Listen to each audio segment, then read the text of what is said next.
growing up, I always watched Rey. He was always a huge inspiration. He was always a huge role model to me. He really is. He really is one of the true gifted athletes in our sport. You know, and he really is a high flying legend. He really is the pinnacle of high flying. And yeah, I even tell people that, because when I'm asked what was my favorite wrestling match ever in my career, it's the match I had in Mexico with Rey Mysterio. Because I got to be a heel, to their hero, and doesn't get better than that as far as career-wise. Rey Mysterio is the biggest superstar who ever came from Mexico. There's nobody like him. That's the reason I said. My wife said this. Rey Mysterio is God. Oh, yeah. My wife put me in second place. I love Rey. I love him like my little brother. That's how much I think of him.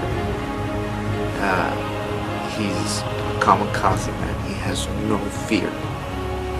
Man, I just love that guy. He's just a great. He's one of my favorite people. Thank you for watching the Bell to Bell with Bobby Blaze YouTube channel. Super kick the like button. Let it rip in the comments.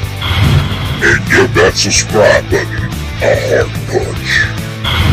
Let's go to number 7. We'll bring it up to someone a little bit more relevant, I guess. We're talking about oldies here, but this young man here, Rey Mysterio, man, he hit the mainstream for the luchador. So when I was looking at this list and thinking of my list, obviously I liked having Rey on the list. And one of the reasons that I put him right here is, as we talked about, sometimes he can represent more than just Rey Mysterio.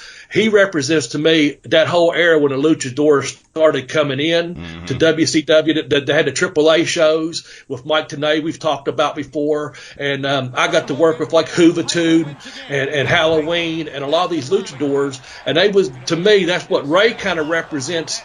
I know there was other people involved in the whole deal, but Rey was so small. I remember seeing Rey and Juventud walking in a hallway, and this is no lie. I thought to myself, I come home and even told him, my oldest son at the time, I said, I walked by him and I had this thought. I said, my 9-year-old's bigger than these two guys. That was my thought. And I ended up wrestling Juventud that night and had a really good match with him. But when I come home, I told my older son, who was 9 at the time, I said, because, him and both my boys, they really enjoyed the luchadors flying around. Who wouldn't like that stuff in mask? I mean, but I told him, I said, Drake, you're bigger than both of them boys.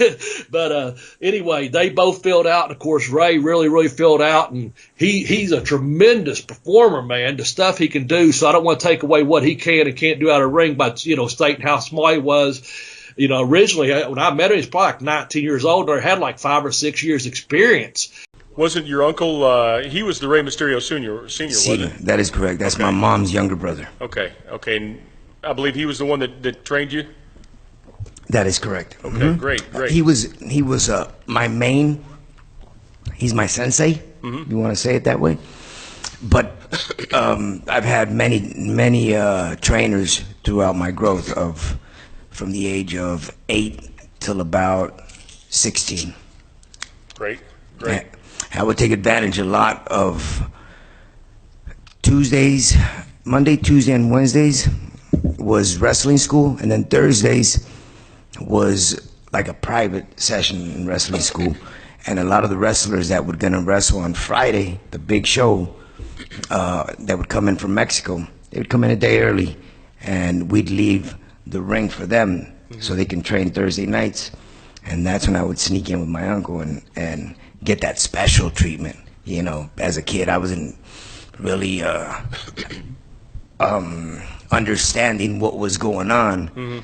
I was just stepping in the ring with very young, gifted talent, like the Negro Casas from Mexico, like Villanos, and that was a blessing. And he was just incredible having these matches with the likes of Dean Malenko and Chris Jericho and Juventud and throw anyone else you want in, or Eddie, anyone you want.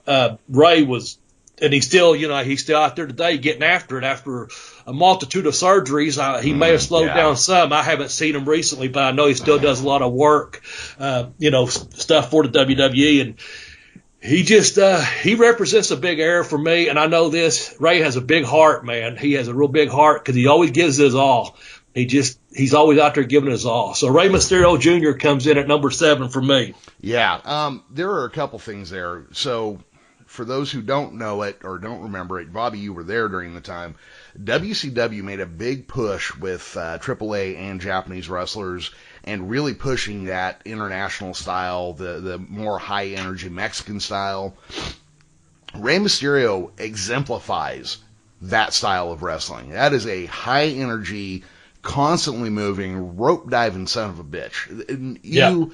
You really, before him, you didn't see a lot of that. He was really a guy that came onto the scene. He was part of that cruiserweight division, which, to be honest, was my favorite division. The cruiserweight division is where all the action was. Oh, absolutely. Yeah. And he had a style that was fast-paced, fast-moving, high energy, high risk. I mean, obviously he's paying for it a little bit now, obviously.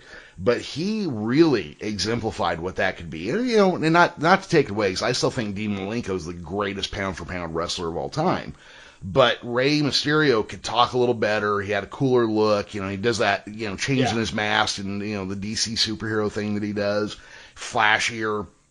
He also went on to be World Heavyweight Champion at WWE, which is saying a lot because the WWE does not like small champions necessarily. That's right. And I got to say that one of the nastiest bumps I've ever seen sold on TV was Rey Mysterio when Kevin Nash lawn darted him into that trailer. Mysterio! Oh no! Hold it! Head first into the trailer! That was one of those moments where I'm like, wrestling's bullshit, but dude just ate a fucking trailer with his face. There's no way you can fake that, No, that's the thing. When that happened, there was a lot of guys in that position like Kevin and a couple others, and they was literally throwing their weight around, and without regards for other people's bodies.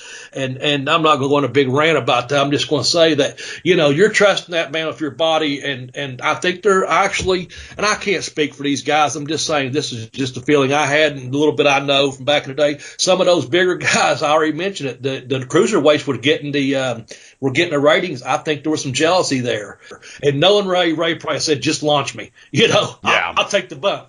So that's what you do as a professional too, you just say, you know what, you got to do it, let's do it, and that's what you do, and it comes across as such, and that's what gives you a good product. Read the book that has the literary and wrestling worlds on fire. Pin Me, Pay Me, Have Boots Will Travel, by accomplished professional wrestler Bobby Blaze Smedley. The incredible story of one man's battle to overcome all odds and realize a lifelong dream. Travel with Bobby in the ring, on the road, and around the world, including inside stories from WWE, WCW, Smoky Mountain Wrestling, and more. Forward to the book written by Jim Cornette. Buy your copy of Pin Me, Pay Me, Have Boots Will Travel on Amazon.com today.